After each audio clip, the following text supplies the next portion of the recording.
Hello everyone, in this video we are going to see brief introduction about जो पिछले 7 video में हम लोगों ने देखा जो अलग अलग स्टैंडर्ड सिक्योरिटी कंप्लायंसेस थी उसके बारे में हम लोग कंबाइन एक वीडियो बना रहे हैं। इसमें हम लोग देखेंगे हर सिक्योरिटी स्टैंडर्ड कंप्लायंसेस में क्या क्या डिफरेंट होता है और क्या कॉमन होता है। मुझे पता है कि ये याद रखना बहुत डिफिकल्ट है क्योंकि ये हर स्टैंडर्ड सिक्योरिटी कंप्लायंस अलग डोमेन से बिलोंग करता है, उसके अलग अलग रूल्स है, रेगुलेशंस है एंड आपको ये सात एक साथ याद रखना बहुत मुश्किल हो जाएगा क्योंकि यूनिवर्सिटी एग्जाम में ये सात में से फिक्स एक क्वेश्चन तो पूछने वाले, एक दो क्वेश्चन तो फिक्स आने वाले, तो आपको याद रखना बहुत जरूरी होता है। इसमें मोस्ट इंपॉर्टेंट आता है हिप्पा, सेकंड आता है पीसीआई, थर्ड आता है आईएसओ, फोर्थ आता है एसओएक्स और ये बाद में जीएलबीए, ये फिस्मा एंड एनईआरसी ये बाद में आते हैं, लेकिन ये जो चार है वो मोस्ट इंपॉर्टेंट है क्योंकि ये यूनिवर्सिटी एग्जाम में मोस्ट कॉमनली पूछे ही जाते हैं। सो इनमें क्या कॉमन है और क्या डिफरेंट है, क्या अलग है, हम लोग एक शॉर्ट वीडियो में देख लेंगे। SOX, SOX stands for Sarbanes Oxley act, इसके रिलेटेड वीडियो हम लोगों ने देख लिया, लेकिन इसमें क्या होता है मोस्टली जो फाइनेंशियल इंफॉर्मेशन है या फिर लोगों का पर्सनल इंफॉर्मेशन है जिसे इंफॉर्मेशन सिक्योरिटी बोला जाता है, इसके जो की आईटी रिक्वायरमेंट जो होती है वो कॉमन ही होती है बाकी स्टैंडर्ड सिक्योरिटी कंप्लायंसेस की तरह। अगर आपको कुछ याद ही नहीं आ रहा है एग्जाम में तो आप इधर के उधर के इधर भी लिख सकते हो, ऐसा कोई नहीं है कि कंपलसरी आपको रिलेटेड ही लिखना है।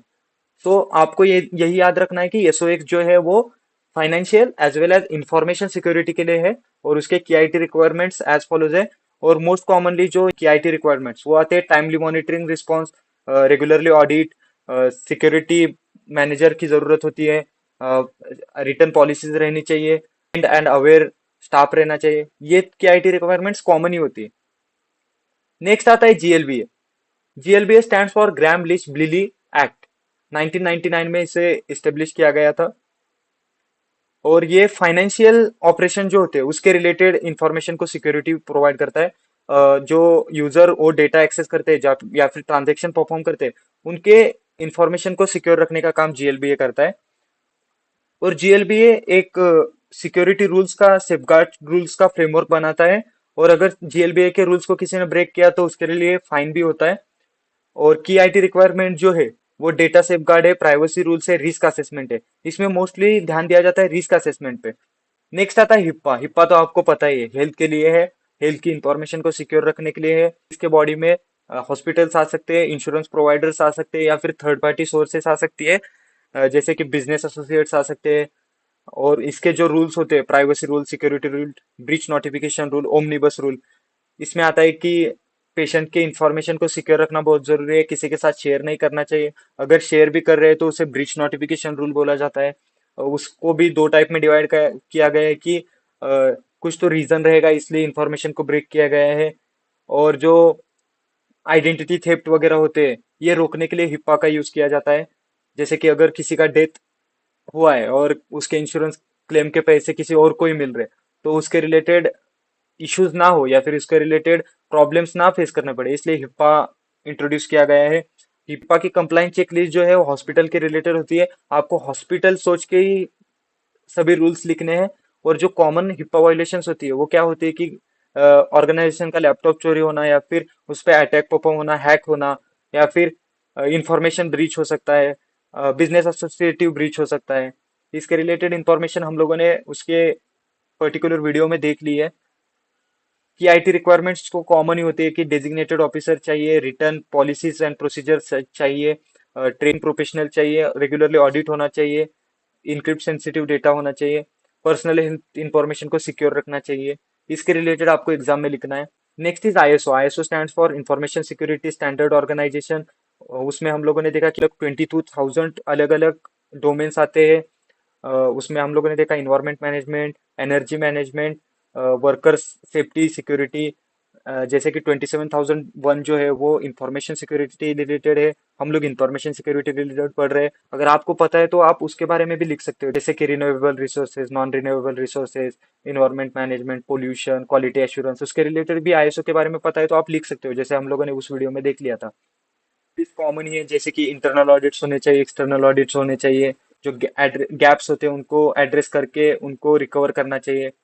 नेक्स्ट आया FISMA. FISMA stands for federal information security modernization act. इसमें क्या बोला गया था कि गवर्नमेंट अगर कोई सेंसिटिव इंफॉर्मेशन यूजर की एक्सेस कर रहा है तो उसको सिक्योरिटी प्रोवाइड करने का काम गवर्नमेंट का या फिर उसके रिलेटेड कॉन्ट्रैक्टर्स का होता है।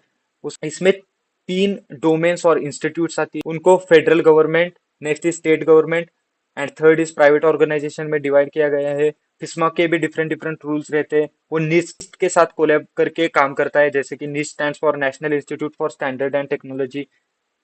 उसके भी की आईटी रिक्वायरमेंट सेम ही है, जैसे कि रेगुलरली रिव्यू होना चाहिए, इंटरनली रिव्यू होना चाहिए, एक्सटर्नली रिव्यू होना चाहिए, डेजिग्नेटेड ऑफिसर असाइन होना चाहिए, ट्रेनिंग एंड अवेयरनेस प्रोग्राम्स होने चाहिए। नेक्स्ट आता है NERC. NERC stands for national electric reliability council, अभी उसे North American electrical reliability corporation भी बोला जाता है। सीआईपी होता है, CIP stands for critical infrastructure protection. बहुत सारी जगह पे आप लोगों ने देखा रहेगा कि वर्कर्स जो काम कर रहे हैं उनके सिक्योरिटी बहुत इंपॉर्टेंट होती है।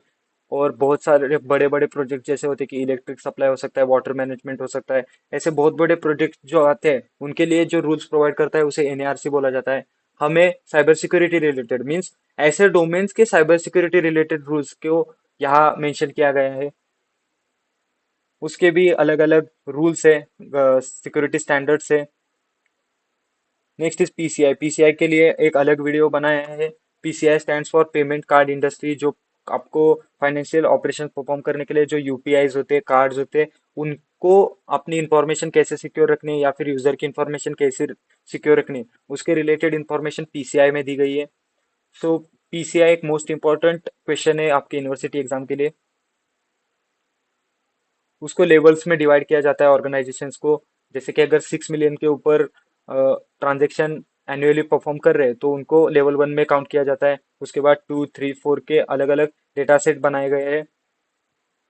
उसके भी आईटी रिक्वायरमेंट सेम ही है, जैसे कि रेगुलरली ऑडिट होना चाहिए, इंफॉर्मेशन यूजर की सिक्योर रहनी चाहिए, track and monitor regularly perform होना चाहिए। That's it in this video. इस वीडियो में आपको सिर्फ बताना था कि सिक्योरिटी स्टैंडर्ड कंप्लायंसेस में अलग अलग क्या है और कॉमन क्या है। आपके यूनिवर्सिटी एग्जाम में एक या फिर दो क्वेश्चन आना फिक्स ही है इस टॉपिक से, सो ये टॉपिक को इग्नोर मत करिए। और आपको जो याद आता है वो लिख सकते हो, क्योंकि ऐसा नहीं होता कि हर टॉपिक का नॉलेज सबको हो। सो अपडेटेड इन्फॉर्मेशन जो आपके पास है वो आप वहां पे लिख सकते हो। एंड इस वीडियो में इतना ही था। अगर आपको ऑनर्स के रिलेटेड वीडियो चाहिए तो आप कमेंट्स में डाल सकते हो। तो इसी के साथ हमारा सीएसएल सीरीज खत्म होता है। आपको अगर कुछ डाउट्स रहेगा तो आप कमेंट्स में डाल सकते हो। Thank you.